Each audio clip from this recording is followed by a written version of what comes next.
Hi folks. In this video, I want to talk about ecofascism.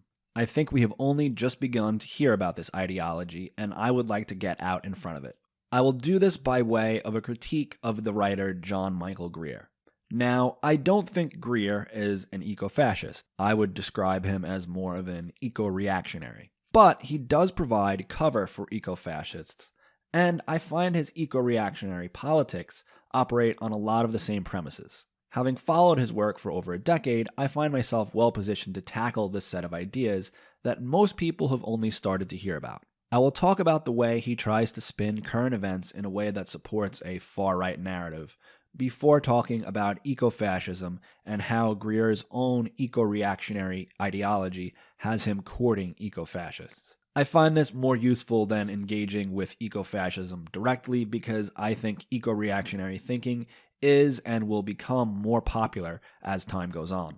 Now, I happen to like a lot of Greer's work. I even interviewed him last year. I think he writes well on issues related to ecology and technology. I agree with him that a lot of people in the modern world have an almost religious belief in the ability of ever-increasing technological progress to deliver us from all evils. This has influenced my own views on the subject, which you can find in my video on progress and the World's Fair. He not only lays these ideas out in his blog and nonfiction books, but also in his works of post-industrial speculative fiction, which, given his skills as a writer, are very good. I think some of his critiques of liberal environmentalism are worth listening to, even if at times I find his characterizations unfair. As the former head of the ancient order of Druids in America, he is a top-notch occultist, who not only possesses a depth of knowledge in this area, but writes about it with extreme clarity when the topic is often clouded in mystery and confusion. He literally wrote an encyclopedia on the occult. However, I strongly disagree with most of his politics, which have come more to the forefront since the rise of Donald Trump. If I had to give a short summary of how he operates politically lately, I would call him a green Tucker Carlson. Although that might not be fair to Greer. I can easily argue that Carlson is a white nationalist, but having read Greer for so long, I don't think he harbors this kind of racial animosity. Though he has adopted a lot of anti-SJW rhetoric lately, he does not talk down diversity, nor does he promote the kind of racism veiled in talk of cultural homogeneity that we have come to expect from people like Carlson.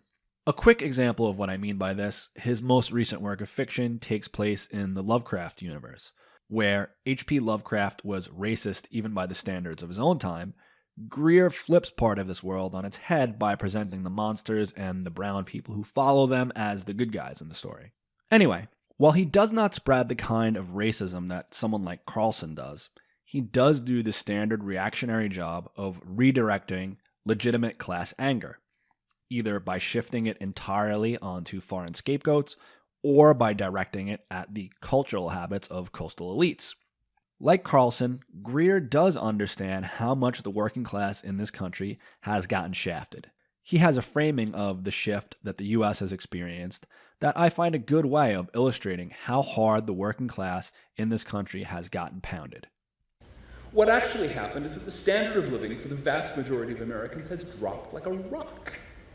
When I was a boy, an American family on one working class income could by and large afford to buy a home and a car and pay all their bills. Nowadays, an American family on one working class income is probably living on the street. I like this way of putting it. It gives a very clear, concrete, material description of the situation. I have used it before, and I will probably use it again. But when asked for the cause and possible solution to this situation, I think Greer not only comes up short, he points his readers in the wrong direction. Okay, I will try to be more generous than he deserves and say that at times he might even identify some real reasons for this. But as of late, he does not give much attention to these. Since 2016, he focuses on the benefits of Trump's immigration and trade policies, going with the standard right-wing response of blaming foreigners. I really started to sour on Greer when he started to talk about immigration more on his blog. While he actually provides an argument instead of just fear-mongering about rapists and drug dealers coming over the border, at the end of the day, he still supports the current policy that puts children in concentration camps. If you're familiar with arguments about immigration made by Angela Nagel and Tucker Carlson, you have heard his stance, but I will briefly rehash it here. It goes like this. We all benefit from illegal immigration in this country because it drives down wages in certain sectors and therefore keeps the prices of certain goods and services low. But although we all benefit from these low prices, only the working class pays the cost because illegal immigration drives down their wages or pushes them out of certain fields altogether, whereas the middle and upper classes just get the cheap goods and services. Now, I agree with this diagnosis, but not with his prescription. I do think that we all benefit from illegal immigration, but that only the working class has to pay any of the cost. I just don't think clamping down on illegal immigration gets at the root of this problem. I think an effective class politics needs to be an international class politics that unites workers, not a nationalist one that divides them.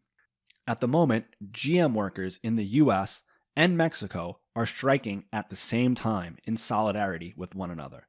That is an international class politics, and that is one of the ways you tackle this problem, not by coming down on some of the more marginalized people in the society.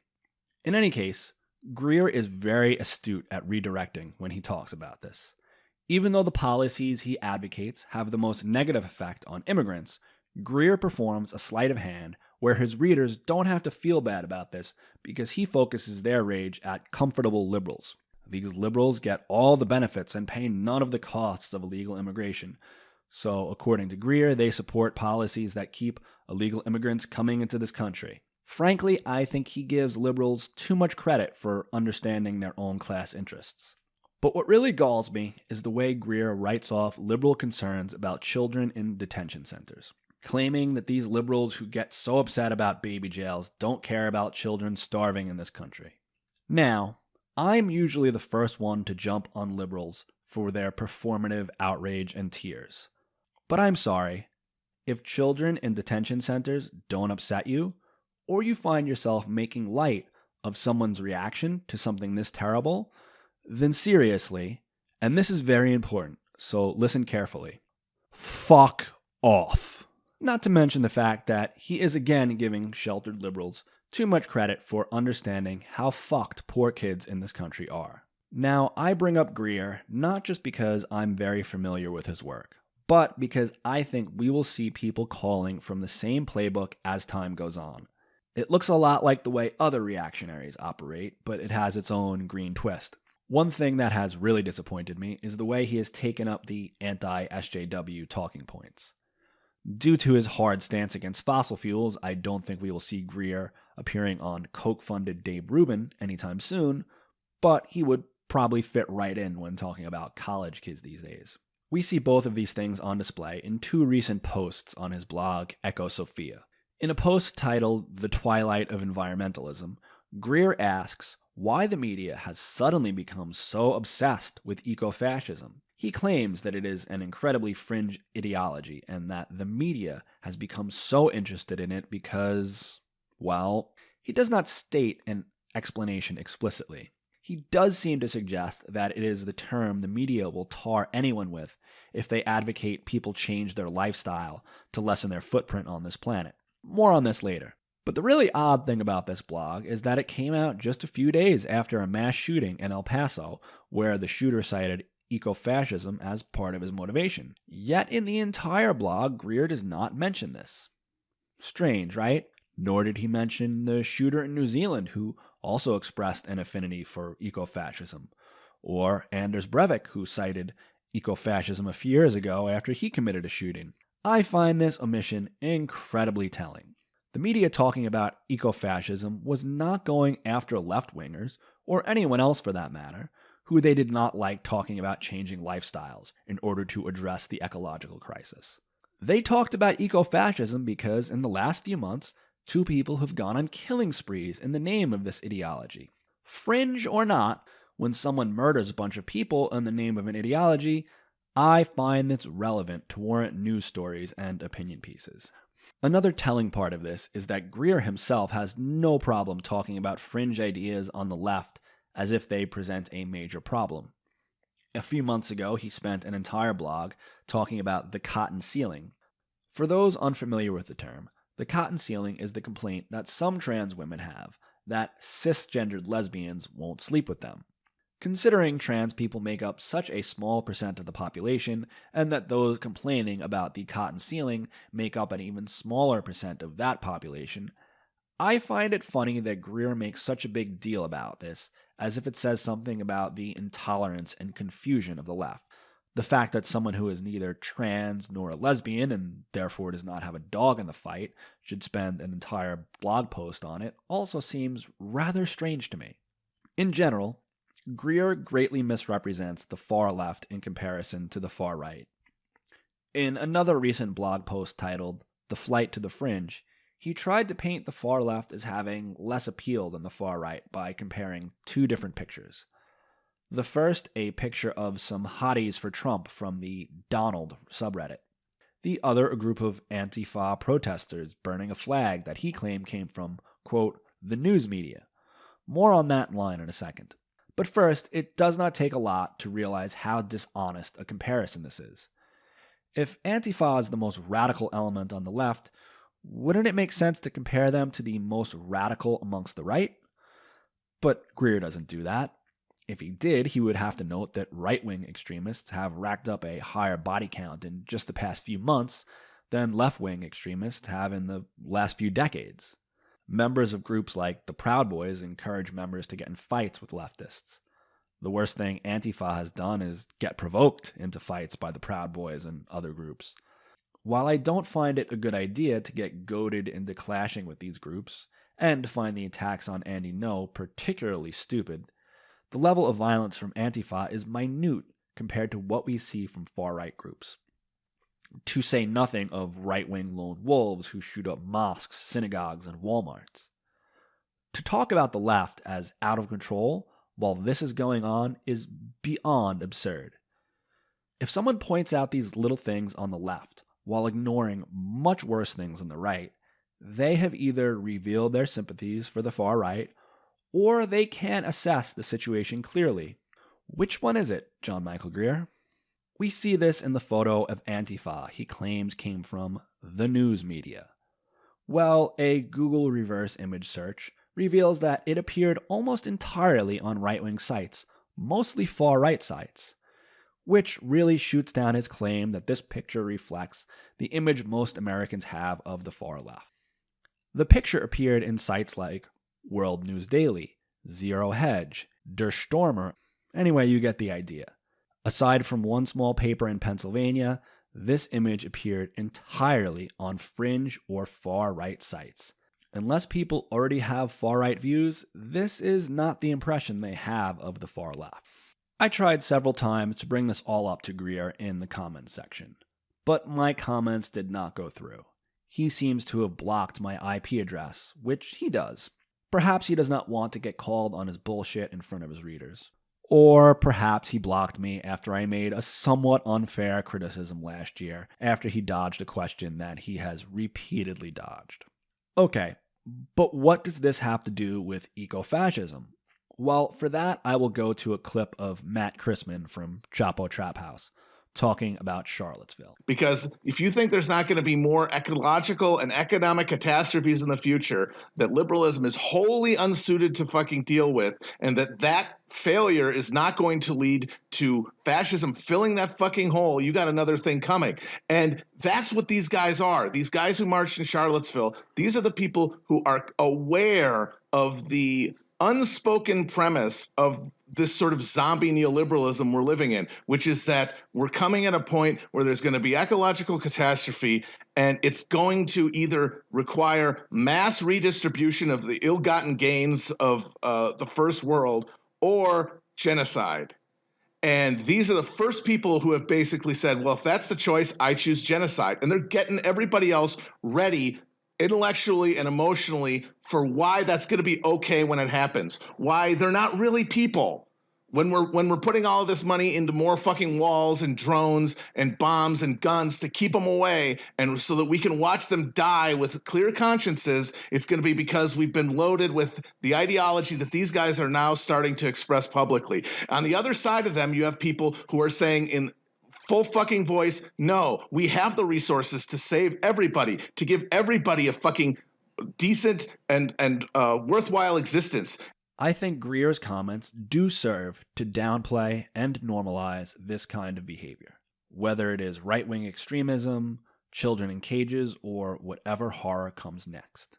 Having predicted Trump would win the election before any primary votes were cast, Greer has gained more of a following amongst the alt-right, which we see reflected in the statements and Pepe avatars of some of his blog's commenters. Consequently, he seems to be playing to this audience more. I don't know if this is conscious or if he has just fallen into the trap that a lot of content creators find themselves in and just feeds off the positive attention he gets from this group. I don't know if he can see what he is doing, but I can. I think the best way to explain this is that in the end, reactionaries and fascists, eco or otherwise, are incredibly close to one another politically. So it is not that big a jump for Greer to downplay the reality of eco-fascist extremism while criticizing the emergent left in this country. We see something similar when regular reactionaries like Jordan Peterson end up palling around with ethno-nationalists. But what are the characteristics of eco-conservatism?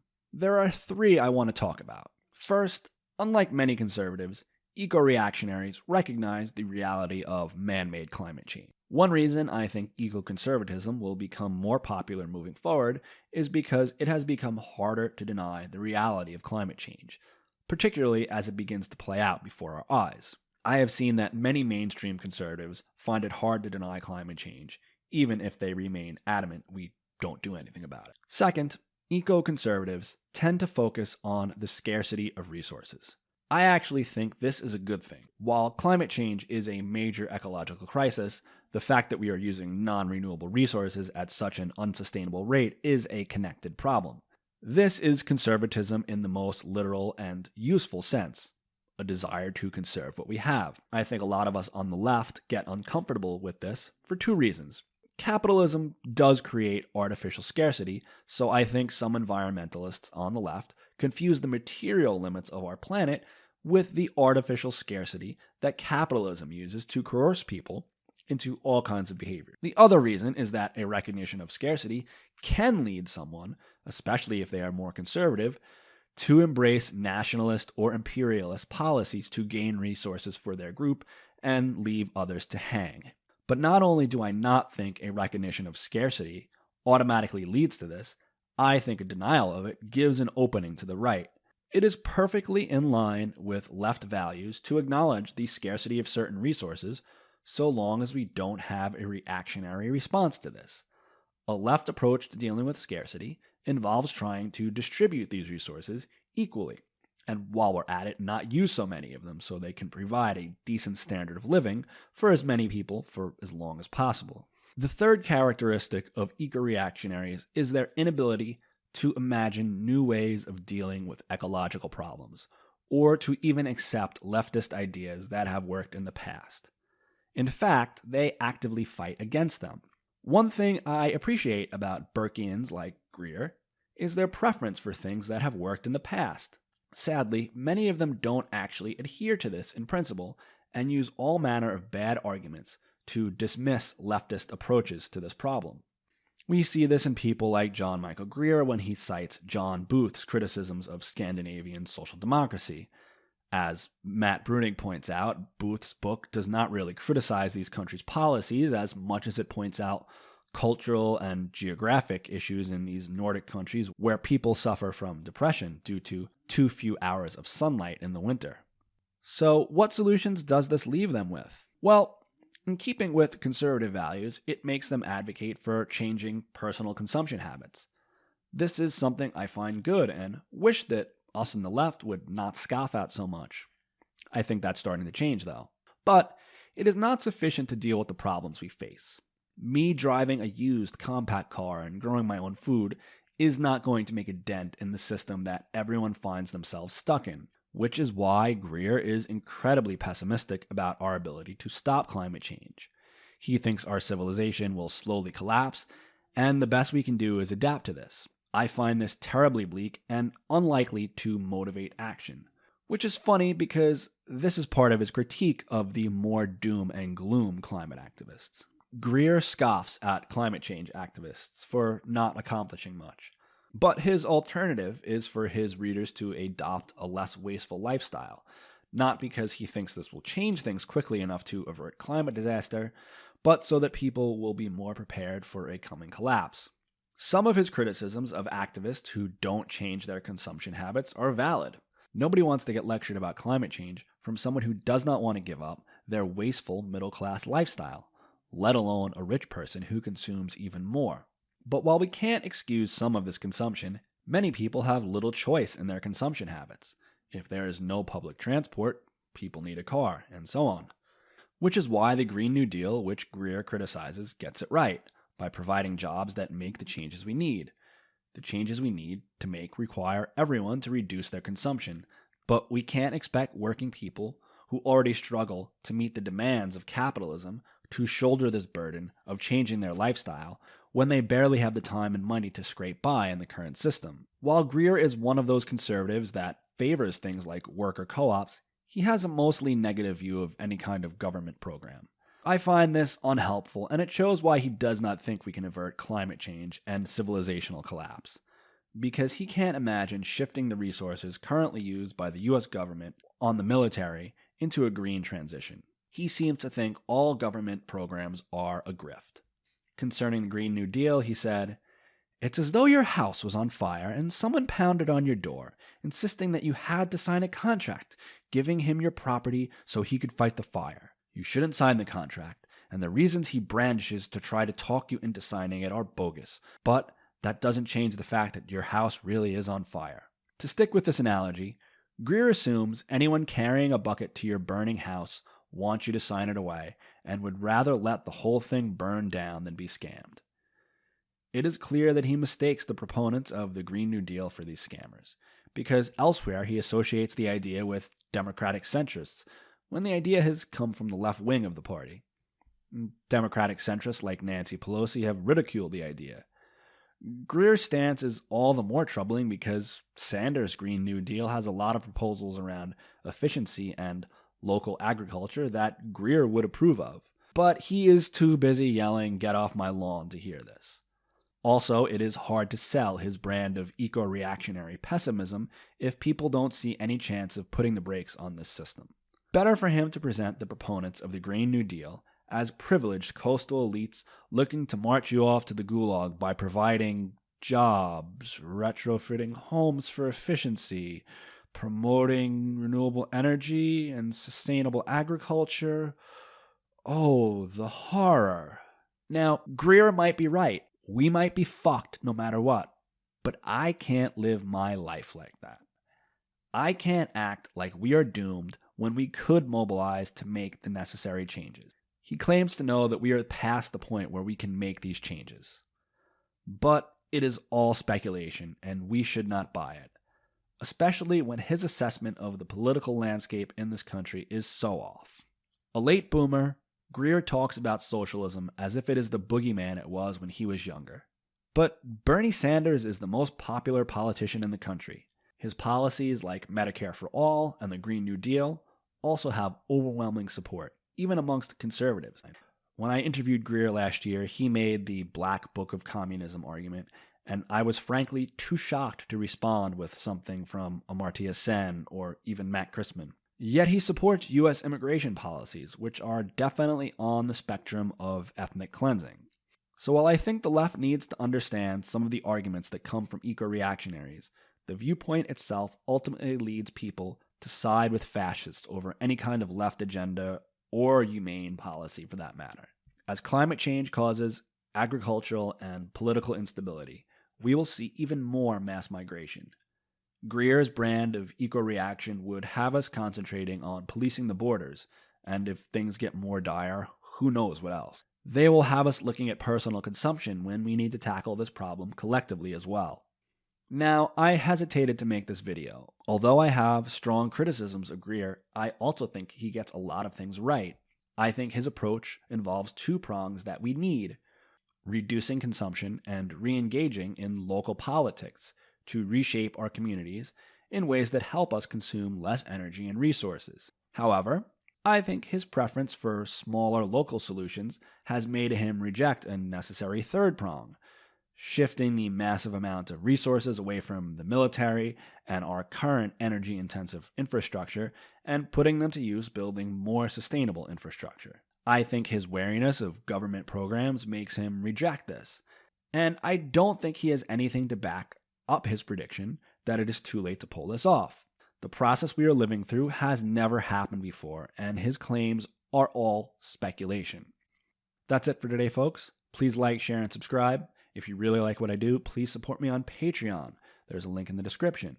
Patrons at the Rebel tier and up get premium content where I discuss psychedelics, the occult, and other not safe for work stuff. I think you'll enjoy it. Please check it out. I also have some tarot t-shirts for sale. They feature the major arcana of the Marseille deck, which you can find decorating my channel. I have them available in a bunch of colors, in unisex and women's cuts, long sleeve and short sleeve. I'm Greg Belvedere. Remember, all generalizations are stupid, so never speak in absolutes. Rebel Base, out.